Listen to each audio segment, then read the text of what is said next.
मेघमाଳରେ शीघ्र आसुथिबा आम्भमानଙ୍କ प्रभु यीशु ख्रीष्टଙ୍କର अति पवित्र और बहुमूल्य नामरे आपण समस्तଙ୍କୁ ଆଉ ଗୋଟିଏ ନୂତନ ପ୍ରସଙ୍ଗରେ ପୁନର୍ବାର ମୁଁ ସ୍ୱାଗତ କରେ। ପ୍ରତିଦିନ ଭଳି ଆଜି ମଧ୍ୟ ପରମେଶ୍ୱରଙ୍କ ବାକ୍ୟକୁ ନେଇ ଆପଣମାନଙ୍କ ନିକଟରେ ଆସିବା ପାଇଁ ସ୍ୱର୍ଗର ପରମେଶ୍ୱର ମୋତେ ଅନୁଗ୍ରହ କରିଛନ୍ତି। ସେଥିପାଇଁ ପ୍ରଭୁଙ୍କୁ ମୁଁ ହୃଦୟ ସହିତ ଧନ୍ୟବାଦ ଦିଏ। ଖ୍ରୀଷ୍ଟରେ ପ୍ରିୟ ପ୍ରଭୁଙ୍କ ଲୋକମାନେ ଆସନ୍ତୁ ଆଜି ମଧ୍ୟ ପରମେଶ୍ୱରଙ୍କ ବାକ୍ୟରୁ ଆମେ ଆଉ ଗୋଟିଏ ନୂଆ ପ୍ରସଙ୍ଗରେ ଅଳ୍ପ ସମୟ କଥାବାର୍ତ୍ତା ହେବା। ଆଜି ଆମେ ଯେଉଁ ପ୍ରସଙ୍ଗରେ କଥାବାର୍ତ୍ତା ହେବା ସେହି ପ୍ରସଙ୍ଗର ଶୀର୍ଷକ ହେଲା ବିଶ୍ୱାସୀର ମୁଖ୍ୟ ସମସ୍ୟା କ'ଣ ଅଟେ।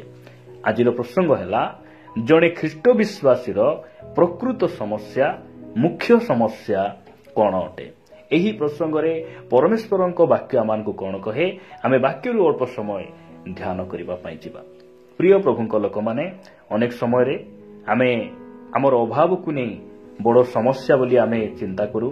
ଅନେକ ସମୟରେ ଆମ ରୋଗକୁ ନେଇ ବଡ଼ ସମସ୍ୟା ବୋଲି ଆମେ ଚିନ୍ତା କରୁ। ମାତ୍ର ଏହିସବୁ ବିଷୟ ସମସ୍ୟା ହୋଇପାରେ, କିନ୍ତୁ ଏହିସବୁ ବିଷୟ ମୁଖ୍ୟ ସମସ୍ୟା ନୁହେଁ। ଏହିସବୁ ବିଷୟ ପ୍ରକୃତ ସମସ୍ୟା ନୁହେଁ। କାହିଁକି ମୁଁ ଏହିସବୁ କଥା କହୁଛି ଆପଣମାନଙ୍କୁ ବାକ୍ୟରୁ ଗୋଟେ ପଦ ପଢ଼ି ଆଗକୁ ନେବା ପାଇଁ ଚାହେଁ। ଆପଣମାନେ ମୋ ସହିତ ରୋମିଓ ପୁସ୍ତକ 6 ଅଧ୍ୟାୟକୁ ଆସିବେ। ରୋମିଓ ପୁସ୍ତକ 6 ଅଧ୍ୟାୟ 23 ପଦରେ ସାଧୁ ପାଉଲ ଏ ପ୍ରକାର ଲେଖନ୍ତି, କାରଣ ପାପର ବେତନ ମୃତ୍ୟୁ, କିନ୍ତୁ ଈଶ୍ୱରଙ୍କ ଅନୁଗ୍ରହ ଦାନ ଆମ୍ଭମାନଙ୍କ ପ୍ରଭୁ ଖ୍ରୀଷ୍ଟ ଯୀଶୁଙ୍କ ସହଭାଗିତାରେ ଅନନ୍ତ ଜୀବନ ଅଟେ। ପ୍ରଭୁଙ୍କ ନାମର ସ୍ତୁତି ହେଉ। ପ୍ରିୟ ପ୍ରଭୁଙ୍କ ଲୋକମାନେ ଜଣେ ଖ୍ରୀଷ୍ଟ ବିଶ୍ୱାସୀର ମୁଖ୍ୟ ସମସ୍ୟା ତାର ଅଭାବ ନୁହେଁ। ଜଣେ ବିଶ୍ୱାସୀର ପ୍ରକୃତ ସମସ୍ୟା ରୋଗ ନୁହେଁ। ଗୋଟେ ବିଶ୍ୱାସୀର ମୁଖ୍ୟ ସମସ୍ୟା ହେଲା ପାପ ଅଟେ। କାରଣ ଲେଖାଯାଏ ପାପର ବେତନ ମୃତ୍ୟୁ। ଆଉ ସେହି ପାପର ବେତନ ମୃତ୍ୟୁରୁ ଆମକୁ ଉଦ୍ଧାର କରିବା ପାଇଁ, ଆମକୁ ପରିତ୍ରାଣ ଦେବା ପାଇଁ ପ୍ରଭୁ ଯୀଶୁ ଖ୍ରୀଷ୍ଟ ଏହି ଧରା ପୃଷ୍ଠକୁ ଆସିଲେ। ଆଜି ପରମେଶ୍ୱର ଆପଣମାନଙ୍କୁ ମୋତେ କହିବା ପାଇଁ ଚାହୁଁଛନ୍ତି, ଆମେ ମଣ୍ଡଳୀରେ ରହିଲା ପରେ ମଧ୍ୟ, ବାକ୍ୟ ଶୁଣିଲା ପରେ ମଧ୍ୟ, ବାପ୍ତିସ୍ମ ନେଇ ପ୍ରଭୁ ଭୋଜର ଅଂଶୀ ହେଲା ପରେ ମଧ୍ୟ ଆମେ କୋଉଠି ନା କୋଉଠି ଗୁପ୍ତ ପାପରେ ଲିପ୍ତ ନାହୁଁ ତ? ସେ ଆମକୁ କହୁଛନ୍ତି ଯଦି ଆମ ପାଖରେ ସବୁ ଥାଇ ମଧ୍ୟ ଯଦି ଆମେ ପାପ ଛାଡ଼ି ପାରିନାହୁଁ, ଆମର ମନ ପରିବର୍ତ୍ତନ ହେଇନାହିଁ, ତାହେଲେ ତାହା ହେଉଛି ସବୁଠାରୁ ବଡ଼ ସମସ୍ୟା ଅଟେ। ପ୍ରଭୁ ଆମମାନଙ୍କୁ ଅନୁଗ୍ରହ କରନ୍ତୁ।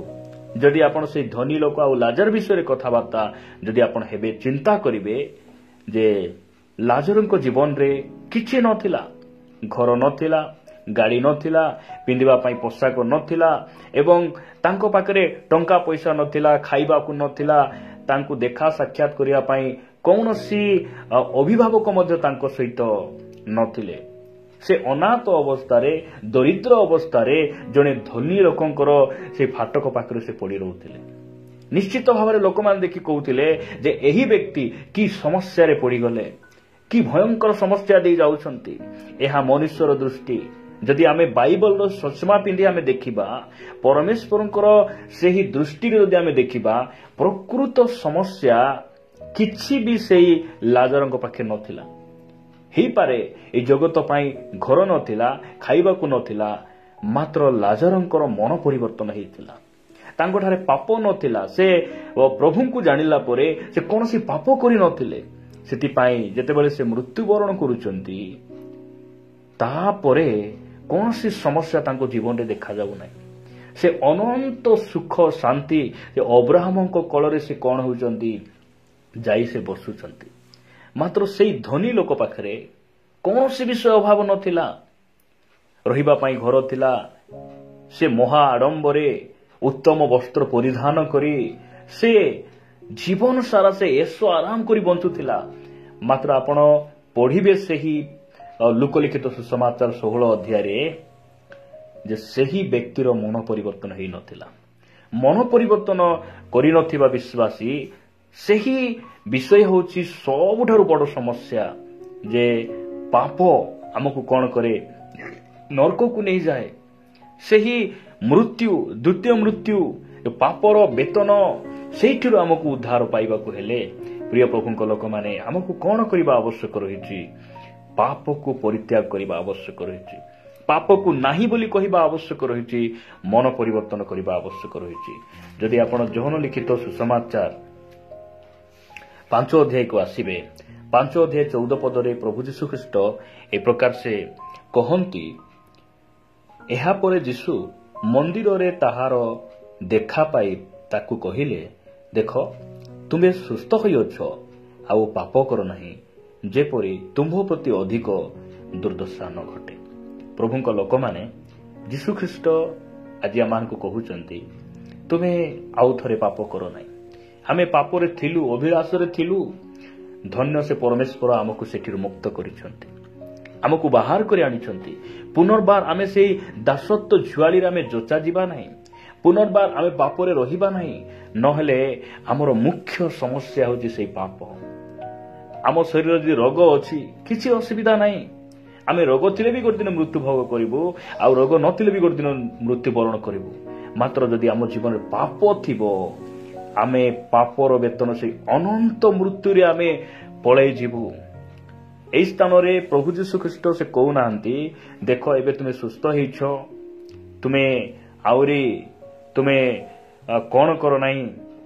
ସେ କହୁନାହାନ୍ତି ଯେ ତୁମେ ଆହୁରି ଯେପରି ରୋଗଗ୍ରସ୍ତ ହେବ, ଆହୁରି ତୁମେ ପୀଡ଼ିତ ହେବ, ସେଥିପାଇଁ ତୁମେ ଟିକେ ଜାଗ୍ରତ ରୁହ, ତାହା ସେ କହୁନାହାନ୍ତି।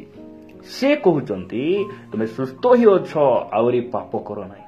ଆମର ପରମେଶ୍ୱର ପାପକୁ ସେ ଅଧିକ ଗୁରୁତ୍ୱ ଦେଉନ୍ତି, କାରଣ ଯୀଶୁଖ୍ରୀଷ୍ଟ ପାପ ବିଷୟରେ ସେ ବହୁତ ପ୍ରଚାର କରିଥିଲେ, ବହୁତ ଶିକ୍ଷା ଦେଇଥିଲେ। ଆଜି ଦିନ ମାନଙ୍କରେ ମଣ୍ଡଳୀରେ ହେଉ, ୟୁଟ୍ୟୁବରେ ହେଉ, ବିଭିନ୍ନ ସ୍ଥାନରେ ଆପଣ ଦେଖିବେ ପ୍ରିୟ ପ୍ରଭୁଙ୍କ ଲୋକମାନେ, ପାପ ବିଷୟରେ ଶିକ୍ଷା ହିଁ ନାହିଁ। କାରଣ ପାପ ବିଷୟରେ କହିଲେ, ପବିତ୍ରତା ବିଷୟରେ କହିଲେ ଆମ ମଣ୍ଡଳୀରେ ଲୋକମାନେ କମିଯିବେ, ଆସିବେ ନାହିଁ, ଦାନ କମିଯିବ, ଏହି ଉଦ୍ଦେଶ୍ୟ ଲୋକମାନଙ୍କର। ପ୍ରଭୁ ଯୀଶୁଖ୍ରୀଷ୍ଟ ସେ ସଂଖ୍ୟାକୁ ବଢ଼ାଇବା ପାଇଁ ସେ ଗୁରୁତ୍ୱ ଦେଲେ ନାହିଁ। ପ୍ରଭୁ ଯୀଶୁଖ୍ରୀଷ୍ଟ ଯେଉଁମାନଙ୍କୁ ବି ସେ ଶିକ୍ଷା ଦେଉଥିଲେ, ସେମାନଙ୍କ ଭିତରେ ଯେପରି ପବିତ୍ରତା ଆସିବ, ଉତ୍ତମ ସ୍ୱଭାବ ଆସିବ, ସେମାନେ ଯେପରି ସ୍ୱର୍ଗ ରାଜ୍ୟ ନିମନ୍ତେ ପ୍ରସ୍ତୁତ ହେବେ, ଯୀଶୁଖ୍ରୀଷ୍ଟଙ୍କ ପରି ବଞ୍ଚିବେ, ଏହି ଉଦ୍ଦେଶ୍ୟରେ ସେ କ'ଣ କରୁଥିଲେ? ଶିକ୍ଷା ଦେଉଥିଲେ। ପ୍ରଭୁ ଆମମାନଙ୍କୁ ଅନୁଗ୍ରହ କରନ୍ତୁ ଯେ ଗୋଟେ ବିଶ୍ୱାସର ମୁଖ୍ୟ ସମସ୍ୟା ହେଲା ଘର ନଥିବାଟା ନାହିଁ, ଗାଡ଼ି ନଥିବାଟା ନାହିଁ, ଆମକୁ ଖାଇବାକୁ ନଥିବା, ଭଲ ପୋଷାକ ନଥିବା ଏବଂ ଆମ ଶରୀରରେ ରୋଗ ନ ଛାଡ଼ିବା, ଏହା ସମସ୍ୟା ନୁହେଁ। ଗୋଟେ ବିଶ୍ୱାସୀର ପ୍ରକୃତ ସମସ୍ୟା ହେଲା ପାପ। ପାପ ଗୋଟେ ମନୁଷ୍ୟକୁ କ'ଣ କରେ? ଅନନ୍ତ କାଳର ଅଗ୍ନିକୁ ନେଇଯାଏ, ଅନନ୍ତ କାଳର ନର୍କକୁ ନେଇଯାଏ। ପ୍ରିୟ ପ୍ରଭୁଙ୍କ ଲୋକମାନେ, ପ୍ରଭୁ ଆମମାନଙ୍କୁ ଅନୁଗ୍ରହ କରନ୍ତୁ। ଯଦି ଆପଣ ପ୍ରକାଶିତ ବାକ୍ୟ 3 ଅଧ୍ୟାୟକୁ ଆସିବେ, ସେହି ସାର୍ଦି ମଣ୍ଡଳୀ ନିକଟକୁ ପରମେଶ୍ୱର କ'ଣ ବୋଲି ସେ ଲେଖୁଛନ୍ତି? ସାର୍ଦି ମଣ୍ଡଳୀର ଦୂତ ନିକଟକୁ ଲେଖ ଯେ ଈଶ୍ୱରଙ୍କ ସପ୍ତ ଆତ୍ମା ଓ ସପ୍ତ ନକ୍ଷତ୍ର ଧାରଣ କରନ୍ତି, ସେ ଏହା କହନ୍ତି, ଆମ୍ଭେ ତୁମର କର୍ମ ଜାଣୁ, ତୁମ୍ଭେ ନାମରେ ଜୀବିତ, ମାତ୍ର ପ୍ରକୃତରେ ମୃତ। ଦେଖନ୍ତୁ, ଆମେ କ'ଣ କରୁଛୁ? ହେଇପାରେ ଆମର ସ୍ୱାମୀ ଜାଣିନାହାନ୍ତି, ସ୍ତ୍ରୀ ଜାଣିନାହାନ୍ତି, ଇଭେନ୍ ଆମର ପାଳକ ମଧ୍ୟ ଜାଣିନାହାନ୍ତି, ମାତ୍ର ଆମର ସବୁ କର୍ମକୁ ଆମର ସୃଷ୍ଟିକର୍ତ୍ତା ପରମେଶ୍ୱର ଜାଣୁଛନ୍ତି, ସବୁ ସେ ଜାଣୁଛନ୍ତି। ସେଥିପାଇଁ ଲେଖାଯାଉଛି, ସେ କହୁଛନ୍ତି, ଆମ୍ଭେ ତୁମର ସବୁ କର୍ମକୁ ଜାଣୁଛୁ, କାହିଁକି ତୁମେ ନାମରେ ଜୀବିତ, ପ୍ରକୃତରେ ମୃତ। କାହିଁକି ପ୍ରକୃତରେ ମୃତ? 2 ପଦରେ ଲେଖାଗଲା, ଜାଗ୍ରତ ହୁଅ, ପୁଣି ଲୁପ୍ତ ପ୍ରାୟ ଅବଶିଷ୍ଟ ବିଷୟ ସବୁକୁ ସବଳ କର। ଲୁପ୍ତ ପ୍ରାୟ, ଯୋଉଟାକି ଗୁପ୍ତ ପାପ, କେହି ନ ଜାଣିଲା ଭରି ଯଦି ଆମେ ପାପରେ ଅଛୁ, ମନ୍ଦତାରେ ଅଛୁ, ସେ କହୁଛନ୍ତି ତୁମେ ସବଳ କର। ସବଳ କର ବୋଲି କହିଲେ ତୁମେ ସଜାଡ଼, ସେଠାରୁ ଫେରି ଆସ, ତୁମେ ଅନୁତାପ କରି ମନ ପରିବର୍ତ୍ତନ କର, ତୁମ୍ଭେ ମୋ ନିକଟକୁ ଫେରି ଆସ। ପ୍ରଭୁ ତାହା କହୁଛନ୍ତି। ଲେଖାଯାଉଛି, ସବଳ କର, କାରଣ ଆମ୍ଭେ ତୁମ କର୍ମ ସବୁ ଆମ ଈଶ୍ୱରଙ୍କ ସାମୁରେ ସିଦ୍ଧ ବୋଲି ଦେଖିନା। ସିଦ୍ଧତା ବାପ୍ତିସ୍ମ ନେବା ସିଦ୍ଧ ନୁହେଁ, ମଣ୍ଡଳୀରେ ଆସିବା ସିଦ୍ଧ ନୁହେଁ, ବାକ୍ୟ ଶୁଣିବା ସିଦ୍ଧ ନୁହେଁ, ଗୀତ ଗାଇବା, ତାଳି ମାରିବା, ୱାର୍ସିପ୍ କରିବା, ଏହା ସିଦ୍ଧତା ନୁହେଁ। କିନ୍ତୁ ଏହି ସବୁ କଲା ପରେ ମଧ୍ୟ ଯଦି ଆମେ ପାପ ଛାଡ଼ି ପାରିନାହୁଁ, ତାହେଲେ ପ୍ରଭୁ କହୁଛନ୍ତି, ଆମ୍ଭ ଦୃଷ୍ଟିରେ ତୁମର କର୍ମ ସିଦ୍ଧ ନାହିଁ। ଆମେ ପରମେଶ୍ୱରଙ୍କ ଦୃଷ୍ଟିରେ ସିଦ୍ଧ ହେବାର ଅର୍ଥ କ'ଣ? ଆମେ ଚର୍ଚ୍ଚ ଯିବା, ଗୀତ ଗାଇବା, ଆରାଧନା କରିବା, ବାକ୍ୟ ଶୁଣିବା, କେବଳ ଏତିକି ନୁହେଁ, ଆମେ ପାପରୁ ମଧ୍ୟ ପୃଥକ ହେବା। ଏଇଟା ହେଉଛି ସେହି ସିଦ୍ଧ କର୍ମ। ପ୍ରଭୁଙ୍କ ନାମର ଗୌରବ ହଉ। ସେଥିପାଇଁ ବାକ୍ୟ କହେ ଯେ ଜଗତର ସବୁ ଲାଭ କରି ଯଦି ମନୁଷ୍ୟ ନିଜ ଜୀବନକୁ ହରାଏ ତାହେଲେ ସେଥିରେ ତାର କି ଲାଭ। ଧନ୍ୟ ସେ ପରମେଶ୍ୱର ଆମର ହଜିଥିବା ଜୀବନ, ବିନାଶ ହୋଇଥିବା ଜୀବନକୁ ସେ ଆମକୁ ଫେରାଇ ଦେଇଛନ୍ତି। ଯୀଶୁଖ୍ରୀଷ୍ଟ ଆସି ଆମକୁ ପାପରୁ ସେ ଉଦ୍ଧାର କରିଛନ୍ତି।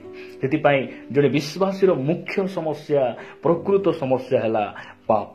ତାପରେ ଲେଖାଯାଉଛି 3 ପଦ, ପ୍ରକାଶିତ ବାକ୍ୟ 3:3 ଏଣୁ କି ପ୍ରକାରେ ଶିକ୍ଷା ପାଇଅଛ ଓ ଶ୍ରବଣ କରିଅଛ ତାହା ସ୍ମରଣ କରି ପାଳନ କର ଓ ମନ ପରିବର୍ତ୍ତନ କର। ଯଦି ଜାଗ୍ରତ ନ ହୁଅ ତାହେଲେ ଆମ୍ଭେ ଚୋର ପରି ଆସିବୁ, ଆଉ କେଉଁ ସମୟରେ ତୁମ୍ଭ ଉପରେ ଆସି ପଡ଼ିବୁ ତାହା ତୁମେ କୌଣସି ପ୍ରକାରେ ଜାଣିବ ନାହିଁ। ଧନ୍ୟ ସେ ପରମେଶ୍ୱର ଆମକୁ ସେ ସତର୍କ କରୁଛନ୍ତି, ସେ ଆମକୁ ଚେତାଇ ଦେଉଛନ୍ତି, ସେ ଆମକୁ ମନେ ପକାଇ ଦେଉଛନ୍ତି ଯେ ଆମେ କ'ଣ ହେବା, ମନ ପରିବର୍ତ୍ତନ କରିବା। ମନ ପରିବର୍ତ୍ତନ କରିବା। ଆପଣମାନଙ୍କ ମନରେ ପ୍ରଶ୍ନ ଆସୁଛି କି ମୁଁ କେତେ ଚେଷ୍ଟା କଲେ ମଧ୍ୟ ମୁଁ ପାପରେ ପଡ଼ିଯାଉଛି, ବାରମ୍ବାର ମୁଁ ପାପରେ ପଡ଼ୁଛି, କ'ଣ କରିବି? ମୁଁ ବାରମ୍ବାର ପାପରେ ପଡ଼ୁଛି, ମୁଁ କ'ଣ କରିବି? ଯଦି ଆପଣ ପଢ଼ିବେ 119 ଗୀତ 11 ପଦରେ ଏହି ସ୍ଥାନରେ ଏ ପ୍ରକାର ଲେଖାଯାଉଛି, ଗୀତ ରଚକ ଏ ପ୍ରକାର ଲେଖନ୍ତି, ମୁଁ ଯେପରି ତୁମ୍ଭ ବିରୁଦ୍ଧରେ ପାପ ନ କରେ ଏଥିପାଇଁ ମୁଁ ଆପଣା ହୃଦୟ ମଧ୍ୟରେ ତୁମ୍ଭର ବାକ୍ୟ ସଞ୍ଚୟ କରି ରଖିଅଛି। ପ୍ରଭୁଙ୍କ ନାମର ସ୍ତୁତି ହେଉ। ପ୍ରିୟ ପ୍ରଭୁଙ୍କ ଲୋକମାନେ, ଯଦି ଆପଣ ପାପ ଉପରେ ଜୟ ପାଇବା ପାଇଁ ଚାହୁଁଛନ୍ତି, ଆପଣ ପରମେଶ୍ୱରଙ୍କର ବାକ୍ୟକୁ ହୃଦୟରେ ସଞ୍ଚୟ କରି ରଖନ୍ତୁ, ବାକ୍ୟକୁ ଗୁରୁତ୍ୱ ଦିଅନ୍ତୁ। କାରଣ ପରମେଶ୍ୱର ଆପଣର ସକଳ ନାମ ଅପେକ୍ଷା ତାଙ୍କର ବାକ୍ୟକୁ ସେ ମହାନ କରିଛନ୍ତି। କାରଣ ବାକ୍ୟ ମନୁଷ୍ୟର ଜୀବନକୁ ପରିବର୍ତ୍ତନ କରେ। ବାକ୍ୟ କାର୍ଯ୍ୟ ସାଧକ ଅଟେ, ଆଉ ବାକ୍ୟ ଜୀବନ୍ତ ଅଟେ। ଆମେ ତାହାଙ୍କର ବାକ୍ୟକୁ ହୃଦୟରେ ସଞ୍ଚୟ କରିବା, ଆଉ ପାପ ଉପରେ ଆମେ ନିଶ୍ଚିତ ଭାବରେ ଆମେ ଜୟ ପାଇପାରିବା। ପ୍ରଭୁ ଆମମାନଙ୍କୁ ଅନୁଗ୍ରହ କରନ୍ତୁ। ସେଥିପାଇଁ ଜଣେ ବିଶ୍ୱାସୀର ସମସ୍ୟା ରୋଗ ନୁହେଁ, ଅଭାବ ନୁହେଁ। ଗୋଟେ ବିଶ୍ୱାସୀର ସମସ୍ୟା ଦୁଃଖ, ନିନ୍ଦା, ତାଳନା ଏଇଟା ନୁହେଁ। ଗୋଟେ ବିଶ୍ୱାସୀର ସମସ୍ୟା ହେଲା ପାପ। ଆମ ଶରୀରରେ ସବୁ ଥାଉ, ମାତ୍ର ପାପ ନଥାଉ, ଆମ ଜୀବନରେ ପାପ ନଥାଉ। ପ୍ରଭୁ ଆମମାନଙ୍କୁ ଅନୁଗ୍ରହ କରନ୍ତୁ। ଆସନ୍ତୁ ପଦେ ପ୍ରାର୍ଥନା କରିବା। ପ୍ରେମିକ ପିତା, ଆମେ ତୁମକୁ ଧନ୍ୟବାଦ ଦେଉଛୁ। ବାପା, ତୁମେ ଆମମାନଙ୍କର ମୁଖ୍ୟ ସମସ୍ୟା ସମ୍ବନ୍ଧରେ ଆଜି ତୁମ ବାକ୍ୟ ଦ୍ୱାରା କଥା ହେଇଥିବାରୁ ଆମେ ତୁମକୁ ଧନ୍ୟବାଦ ଦେଉଛୁ। ବାପା, ଆମେ ପାପରୁ ପୃଥକ ହେବୁ, ପବିତ୍ର ଜୀବନଯାପନ କରି ତୁମ ଆଗମନ ନିମନ୍ତେ ପ୍ରସ୍ତୁତ ହେବୁ, ସାହାଯ୍ୟ କର। ପ୍ରାର୍ଥନା ଯୀଶୁଙ୍କ ନାମରେ ମାଗୁଛୁ, ଆମେନ୍ ଆମେନ୍। ପ୍ରଭୁଙ୍କ ନାମର ଗୌରବ ହେଉ। ପ୍ରଭୁ ସମସ୍ତଙ୍କୁ ଆଶୀର୍ବାଦ କରନ୍ତୁ। ପରମେଶ୍ୱରଙ୍କ ଅନୁଗ୍ରହ ହେଲେ ପୁନର୍ବାର ଆଉ ଗୋଟିଏ ଅଧ୍ୟାୟରେ ଆମେ ପରସ୍ପର ସାକ୍ଷାତ କରି ତାଙ୍କ ରାଜ୍ୟ ନିମନ୍ତେ ବଢ଼ୁଥିବା ରହିବା। ନମସ୍କାର। ଗଡ୍ ବ୍ଲେସ୍ ୟୁ।